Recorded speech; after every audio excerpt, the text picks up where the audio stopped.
Wait, আপনারা কি গিমার শাক খেয়েছেন?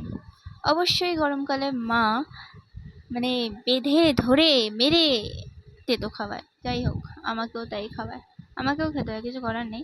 কিন্তু আমার মা যেরমভাবে গিমা শাক রান্না করে সেরমভাবে খেতে আমার কোনো প্রবলেম হয় না, কারণ আমার মা এরমভাবে রান্না করে। হ্যাঁ বলছি, প্রথমে গরম তেলে 5 ফোড়ন দিয়ে দিতে হবে। আচ্ছা, স্ক্রিপ্টে এরম ভাবে লেখা, যাই হোক, স্ক্রিপ্টে যেহেতু দিদির লেখা তো আমাকে নার্সারির বাচ্চাদের মতো এরম ভাবে ধরে ধরে পড়তে হচ্ছে, তো please ignore it guys. I know এতে কোনো স্ক্রিপ্ট লাগে না, বাট আমার লাগে, সো ডোন্ট জাজ, লেটস এনজয় দ্য রান্না। প্রথমে গরম তেলে 5 ফোড়ন দিয়ে দিতে হবে, তারপর পেঁয়াজটা দিয়ে একটু নিয়ে ভেজে তারপর আলু, বেগুন, লঙ্কা দিয়ে দিতে হবে।